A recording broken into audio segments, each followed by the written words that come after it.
आज का ये डाउट है पहला आपका क्वेश्चन नंबर 46 एडिशनल एक्सरसाइज में।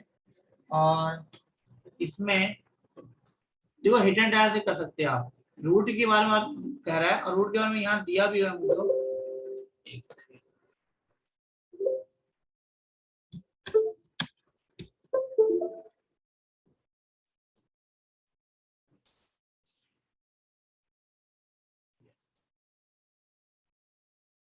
ये कह रहा है कि being that one of the root is half the sum of the other to.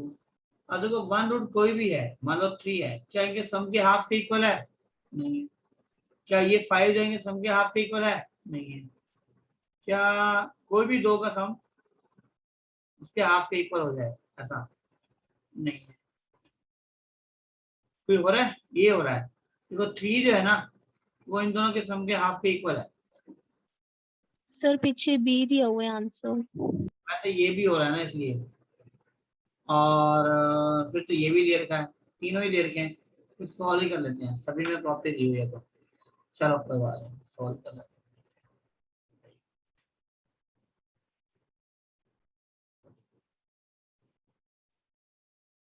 तो इसमें मान लीजिए एक रूट है हमारा अल्फा जो हाफ ऑफ है बीटा प्लस गामा, ये गिवन है। ओके, इसको हम कह सकते हैं 2 alpha equal to beta plus gamma. और एक कंडीशन हमें मालूम ही है, सम ऑफ जो जीरो होता है alpha plus beta plus gamma वो क्या होता है? माइनस बी अपॉन ए। तो इसके अकॉर्डिंग यहाँ पे मुझे वैल्यू गिवन है माइनस 12/1, दैट मीन्स 12। इसका मतलब बीटा प्लस गामा की वैल्यू अगर मैं यहाँ निकालूं तो वो आएगी 12 माइनस अल्फा। तो ये वैल्यू तो मैं यहाँ पुट कर दूँ 2 alpha equal to 12 minus alpha, इसमें 3 अल्फा इक्वल टू 12, इसमें अल्फा इक्वल टू 4। अल्फा की वैल्यू 4 आ गई। ठीक है, तो ऑब्वियसली इसका अलग ये करेक्ट है हमारा। तो ये अल्फा वैल्यू 4 है जो इन दोनों के सम के क्या है? हाफ के इक्वल है। ये आपका आंसर। ओके बेटा। Okay sir. का प्रोडक्ट यहाँ पे क्या है? 60 होना चाहिए। ठीक है ना, तो वो 60 भी हो रहा है। 5 4 20 60, तो 60 भी हो रहा है। चलो, वैसे और यहाँ पे भी वैसे भी डैट भी कर सकते थे, जैसे तीनों का सम उसने 12 बोला है ना, तो यहाँ पे भी देखो तीनों का सम 12 हो रहा है यहाँ पे। ऐसे भी कर सकते थे हिडन टायर से। तो नोट कर लो इसको। Done sir. और बताओ कोई डाउट इसमें?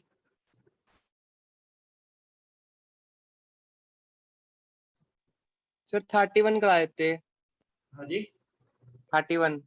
31 कर सकते हैं।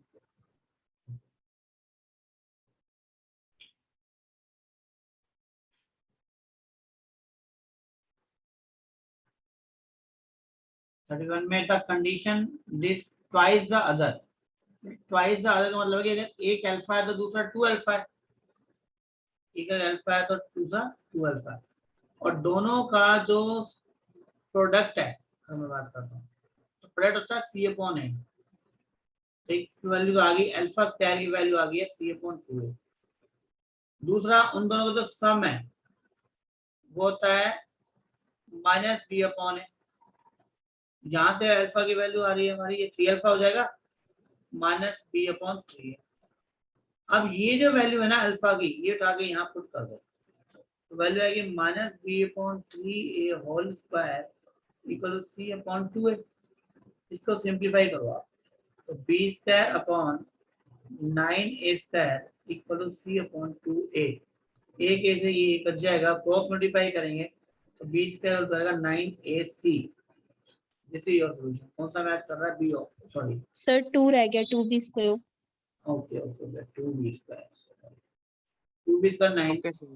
कौन सा मैच कर रहा है? ये कर रहा है। ऐसे ही नेक्स्ट मैच 28 वाला सेम यही है 32 भी। यहाँ पे 3 कर देंगे और फिर 4 कर देंगे। ओके, तो हो सकता है ये मैच कर दे। सर 33 आपने करा दिया। कौन सा 30। 33? अभी नहीं बताया, किसने पूछा नहीं तो नहीं बताया अभी। 33 करना सर है? कौन सर सा? मैं 33 33। हो गया मेरा। चलो मैं करा देता हूँ, मैं दूसरा नहीं होगा। आपने ये नोट कर लिया 31? Yes sir. ठीक है, ये 31 33 करना है।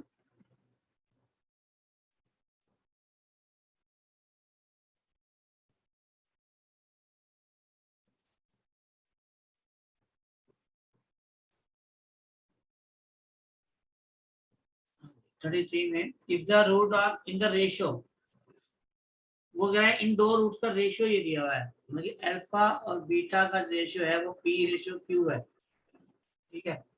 तो इसकी वैल्यू पूछ रहा है, तो आपको पता है इसका कंपोनेंट और डिपेंडेंट लगा दें, alpha plus beta, alpha minus beta, तो यहाँ क्या आएगा पी प्लस क्यू और पी माइनस क्यू। और आपको मालूम है कि अल्फा प्लस बीटा तो चलो है ही है, अल्फा माइनस बीटा को आप लिख सकते हो square root alpha plus beta whole square minus 4 alpha beta, है ना, ये बताया था रिलेशन आपको। Yes sir. अब इसको सोल्व करोगे, अल्फा प्लस बीटा की वैल्यू है माइनस बी अपॉन है रूट बी स्क्वायर अपॉन ए स्क्वायर माइनस 4 सी अपॉन है, इक्वल टू में ये आपके पास है p plus q upon p minus q. यहाँ पे ना स्क्वायरिंग बोथ साइड करो जरा एक बार, स्क्वायरिंग बोथ साइड करेंगे, दिस विल बी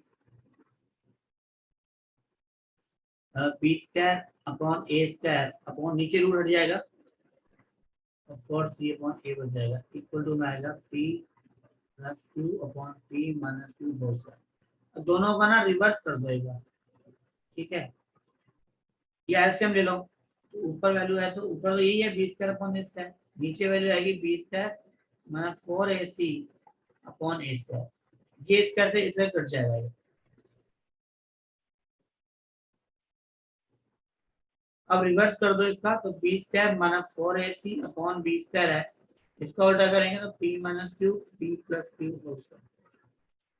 तो यहाँ कह रहा है बी स्क्वायर और सी ए की वैल्यू, ऐसा करें दोनों को अलग अलग तरफ बी से को डिवाइड कर दे, तो यहाँ वैल्यू आएगी 1 minus 4ac upon b square, और यहाँ वैल्यू है p minus q upon p plus q whole square.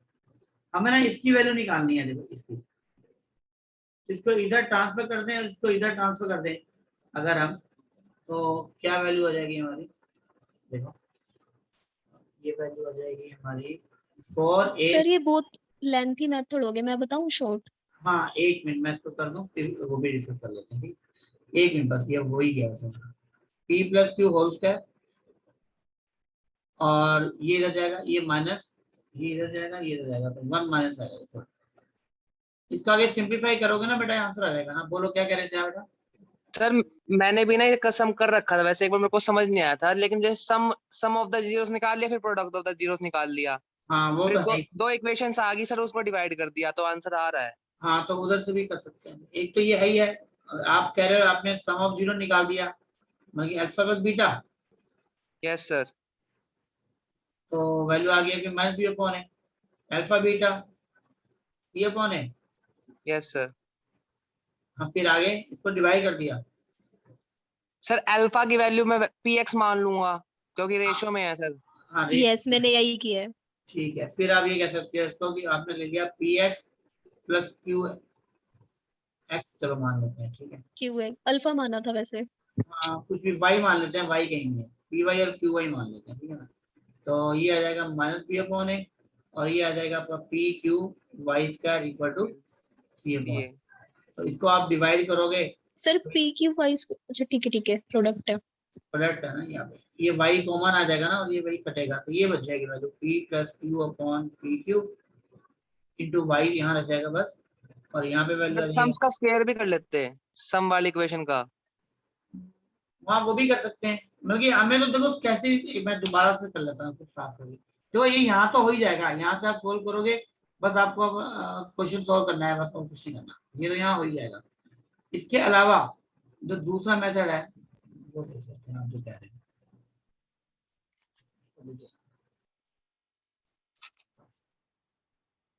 इसी को करने का दूसरा मेथड है, वो ये है कि आपने अल्फा को मान लिया है पी के और बीटा का मान लिया है क्यू के, कोई रेशियो दिया हुआ है, ठीक है। अल्फा प्लस बीटा आपको दिया हुआ है minus b upon A, it means यहाँ पे अगर वैल्यू रखें तो पी प्लस क्यू इंटू के आ जाएगी वैल्यू माइनस बी अपॉन ए, ठीक। और दूसरी वैल्यू आप कह रहे हैं अल्फा बीटा, तो वो होता है C upon A, it means P Q के स्क्वायर इक्वल टू आ जाएगा आपका सी। या तो एक काम करो, यहाँ से के की वैल्यू उठाओ, है ना, Yes, sir. Minus b upon a p plus q, वो उठा के यहाँ सेकंड पे में पुट कर दो। यहाँ पे पी क्यू के स्क्वायर है मतलब कि बी स्क्वायर अपॉन ए स्क्वायर और p plus q whole square equal to आएगा सी अपॉन ए। यहाँ पे आप देखोगे कि p q upon p plus q whole square की वैल्यू क्या है हमारे पास, बाकी सबको तो भेज दो, पी अपॉन ए, ये ऊपर जाएगा ए स्क्वायर और नीचे वैल्यू रह जाएगी बी स्क्वायर। यहाँ ए से ए कट गया तो वैल्यू आगे सीधा सा आपका ए सी अपॉन बी स्क्वायर, तो इसकी वैल्यू यही है। नहीं उल्टा है ना, उल्टा करना पड़ेगा, इसका रिवर्स करना पड़ेगा। P plus q whole square इसकी वैल्यू है, इसका रिवर्स कर दो तो b square upon a c और p plus q whole square upon p दिया, ठीक है। ऐसे किया होगा आपने, है ना? Yes, sir. sir. वहां से भी हो जाता और यहाँ से, वो जहां दिमाग होगा फर्स्ट टाइम स्ट्राइक कर देना, वहां से आप कर सकते हैं। चलो इसको भी नोट कर लो और बताओ कौन सा क्वेश्चन है। Sir, थर्ड चैप्टर में अब।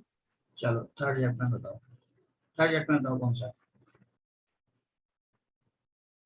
सर थर्ड चैप्टर में वही उस एक क्वेश्चन में कंफ्यूजन हो रही है, एक्सरसाइज बताओ। थर्ड ए फर्स्ट का थर्ड पार्ट, ये नीचे वाला थर्ड। अच्छा चलो कोई बात नहीं। हाँ, क्या क्या इसमें कंडीशन क्या दी है पहले आप बताओ मुझे, आप पढ़ के तो आपको क्या समझ में आया, इसकी इंग्लिश जो लैंग्वेज लिखी है तो क्या मीनिंग समझ में आया आपको? एक फ्रेश पर्सन के ऊपर 5 से ज्यादा एक्सपीरियंस नहीं होने चाहिए। अगर एक फ्रेश है तो मैक्सिमम 5 आप ले सकते हो, ये है ना। बाकी ये y अगर 1 है तो x 5 हो सकते हैं मैक्सिमम, ठीक है, यही है यस ना? सर। ठीक है, तो इसका x वैल्यू 5 होनी चाहिए अगर y की वैल्यू 1 पुट करे तो, है ना, ज्यादा से ज्यादा यही होना यस चला। तो अब यहाँ पे बताओ कहाँ पे मैं y की वैल्यू 1 पुट करूँ तो x वैल्यू 5 आ रही है, मेरे ख्याल में सी ऑप्शन में आ रही है। देखो x वैल्यू 1 पुट करोगे, y की वैल्यू 1 पुट करोगे तो देखो x की वैल्यू 5 से कम आएगी। यहाँ देखो y की वैल्यू 1 पुट करो, यस x जो है ना एक्सपीरियंस होल्डर उनकी वैल्यू 5 से कम आएगी, यही कंडीशन सेटिस्फाइड हो रही है। देखो यहाँ पे हाँ जी सर, बस क्वेश्चन हो, अब आया समझ। और बताओ। सर थर्ड चैप्टर के एग्जांपल्स भी करने हैं? हाँ जी बिल्कुल करने थे वो तो ऑब्वियसली, हो गए मेरे। मुश्किल नहीं है, आसान ही क्वेश्चन में एग्जांपल भी ग्राफ बनाने हैं बस। और हाँ डाउट बताओ, और किसी चैट बॉक्स में डाला था क्या? सर फोर्थ चैप्टर में एक मिनट थर्ड में एग्जांपल डाला था किसने? एग्जांपल 6 और 8 है ना Ekansh? Yes sir. Example 6 sir ये फर्स्ट इक्वेशन में इज इक्वल टू का क्या मतलब है?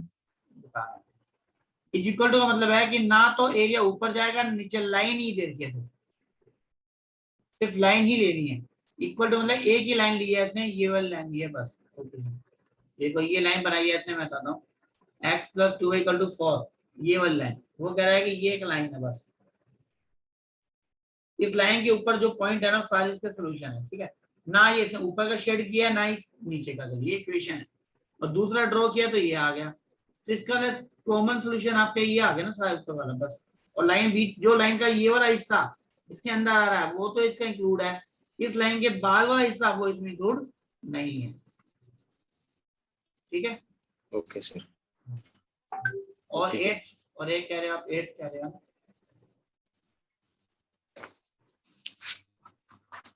8 में बताओ क्या दिक्कत है? 8 में भी देखो सिंपल सा ही है, ये इक्वेशन बनाई। सर मेरा हाँ जी बोलो, 8 में क्या दिक्कत है? मेरा तो सर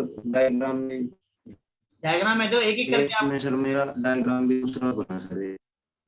या तो मुझे डायग्राम में भेज दो, वैसे नहीं तो बनेगा। इक्वेशन सर वो जो देखो इसने क्या किया है मैं बताता हूँ हम कैसे बनाते हैं, इस ग्राफ पे भूल जाए, आपके पास 600 कोई बात नहीं, एक मिनट सुनो। अगर देखो कभी भी कोई लाइन बनानी है ना, उसमें दो बातें ध्यान रखो, एक x0 Yes. एक y0। आपने यहाँ पे y0 किया तो x वैल्यू क्या आ रही है 20।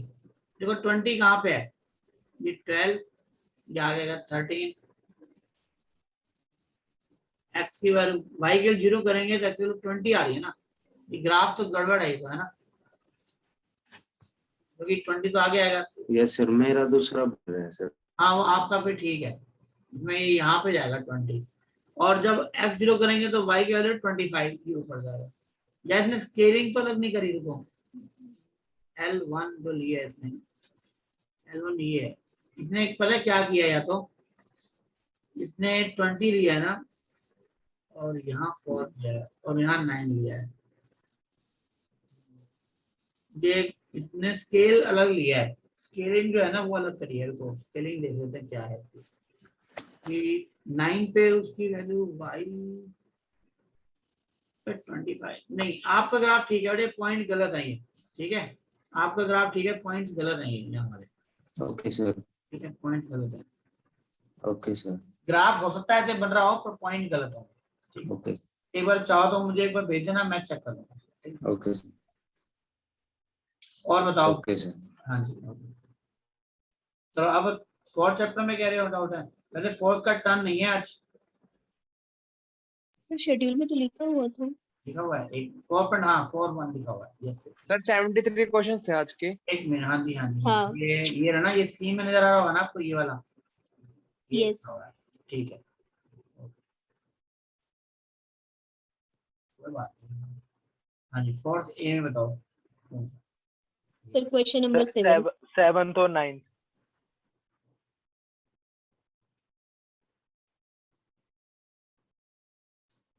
ए में 7 और 9,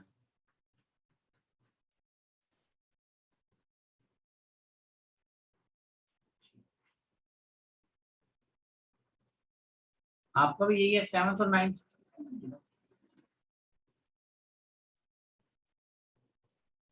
सेवंथ और 9th। सर 7th में 1 year 6 month आ रहा है। वो शायद नहीं, आपका 6 मंथ नहीं आ रहा होगा, मैं आपके गड़बड़ पता कहाँ है, आपका आंसर आ रहा होगा 1.6 है ना। यस सर, यही आया Yes, sir. 1.6। Yes, अब 1.6 का मतलब क्या है, 1 पॉइंट, ये देखो इसका मतलब 1 ईयर और 0.6 ईयर, यही मतलब है इसका। यस 6 ईयर को मंथ में बदलो, कैसे बदलोगे, सर 7 month 2 कुछ आएगा, 7 month 2 में जाएगा कुछ 6 वैल्यू। ईयर मल्टीप्लाई है ना? 12।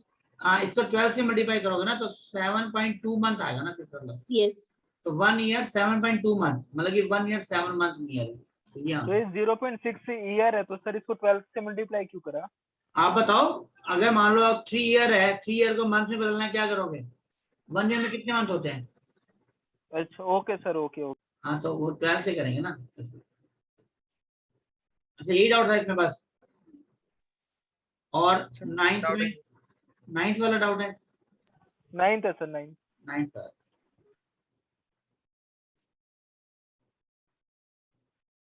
देखो, नाइन्थ में सम ऑफ मनी अमाउंट दिया हुआ है 64, देखो ये 2 ईयर में इतना, 3 ईयर में इतना, सिंपल इंटरेस्ट है, इन 3 इयर्स 7400 और 2 इयर्स 6210। अगर मैं माइनस कर दूं तो मेरे पास ऐसा ही नहीं आ जाएगा ऑफ 1 ईयर, बताओ जितना इंक्रीमेंट हुआ तो इसका इंटरेस्ट ही तो बढ़ा, वो बताओ, आती है बात समझिए, नहीं आती, चलो अगर नहीं आती तो ये बताओ, 3 इयर्स का क्वेश्चन करना है तो प्रिंसिपल प्लस 3 ऐसा ही करूंगा, ठीक है, सिंपल इंटरेस्ट ऑफ 3 ईयर, यहाँ पे principal plus simple interest of 2 year, और इसको माइनस करूंगा अगर मैं तो माइनस माइनस कटेगा, पी कट जाएगा तो क्या बचेगा, एस आई। ये बात समझ में आती है, बताओ, यही हो ना, अमाउंट दिया हुआ है ये, principal plus simple interest of 3 year that is 7400, principal plus S I of 2 year that is 6200, तो माइनस करेंगे तो S I simple interest of 1 year नहीं आ जाएगा हमारे पास, हाँ जी सर इसमें डिवाइड नहीं करेंगे? नहीं वो भी है तरीका, पिछली बार दूसरे तरीके से कराया था मैंने, इस बार मैंने सोचा ऐसे करके देखते हैं। ये वाली बात समझ में आई नहीं आई, ये बताओ पहले। सर वो Yes, sir. फॉर्मूला लगाया था मैंने तो सीधा a is equal to p 1 plus it हाँ, उससे हाँ डायरेक्ट। वही वाला। हाँ वो तो है ही है। वैसे ये वाली बात जो मैंने लिखी है ये समझ में आई नहीं आई, ये बताओ। Yes sir. आगे सर। हाँ तो ये तो सिंपल टेस्ट आ गया हमारे पास, ठीक है, 1 ईयर का। और 1 ईयर में टाइम आपको प्रिंसिपल निकालना है और रेट ऑफ इंटरेस्ट निकालना है। तो एक काम करें, अगर हम यहाँ पे इसको सोल्व कर दें, इक्वेशन 1 में वैल्यू पुट कर दें 1 में इस SI की, तो मेरे पास प्रिंसिपल और ऐसे प्रिंसिपल की वैल्यू नहीं आ जाएगी यहाँ से। 6200 equal to P plus 2 into 1200। इसके बाद प्रिंसिपल कितना आ गया, 6200 माइनस 2400 दैट इज 3800। तो 3800 आपका आंसर है, तो ऑब्वियसली ये भी इधर ही आंसर होगा। अगर प्रिंसिपल आ गया आपको ऐसे निकालना ही है रेट ऑफ इंटरेस्ट। आपको मालूम है रेट ऑफ इंटरेस्ट का फॉर्मूला क्या होता है, क्या होता है, SI pit 100 अपॉन, मैंने वो चेंज कर दिया, ठीक है, P इंटू T। तो रेट ऑफ इंटरेस्ट बताना है, SI आपका 1200, P आपका है 3800 और टाइम 1 ईयर का। तो सोल्व कर दो इसको, तो सोल्व करोगे तो वैल्यू ये पे आ जाएगी 600 अपॉन 19 दैट इज 31.57%। ऐसे आप कर सकते हो, ठीक है, ऐसे भी किया जा सकता है, ठीक है। लास्ट टाइम मैंने दूसरे तरीके से भी कराया था आपको, डिवाइड करने वाले मेथड से, याद है किसी को दूसरा मेथड? Yes sir. हाँ तो उसमें मैंने ये बताया था आपको, ए 3F का अमाउंट है ऑब्वियसली दिया हुआ है आपको, ये 7400 इक्वल टू आपको बताया था P इंटू 1 प्लस IT, ये फॉर्मूला होता है। तो ये T आपका 3F का, तो यहाँ 3 टाइम वैल्यू 3 रख देंगे। दूसरा बताया था 6200 और यहाँ पे भी बताया था 1P प्लस 2I और डिवाइड कर दो, डिवाइड करते ही P कट जाएगा और I की वैल्यू आ जाएगी और क्वेश्चन हो जाएगा, ठीक है। यस। ऐसे किया था। तो ये सेकंड मेथड है, आप अगर ऐसे करना चाहते हो तो ये भी आसान मेथड है। अगर ऑब्जर्व किया जाए तो डायरेक्टली 1200 ऐसे ही आ रहा है, ऐसे ही से P आ रहा है और P से दैट आ रहा है।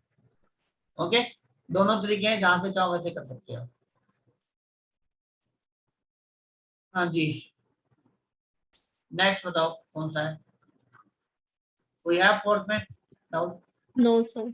No doubt sir. यहाँ 4.2 के कल करने हैं ना, और एग्जाम्पल कल खत्म हो जाएगा, परसों आपकी क्लास आई है, 4.3 कराएंगे उसमें हम, ठीक है। और फिर उसके बाद नेक्स्ट डे 4.3 के डाउट हो जाएंगे। ओके, वो मैं साथ साथ ही ले लूंगा वैसे क्लास में, एडिशनल के हम डाउट क्लास में। कल किस किस का डाउट है? कल शेड्यूल के अकॉर्डिंग तो 4.2 और 4.2 के पहले के एग्जाम्पल थोड़े से क्वेश्चन। Okay sir.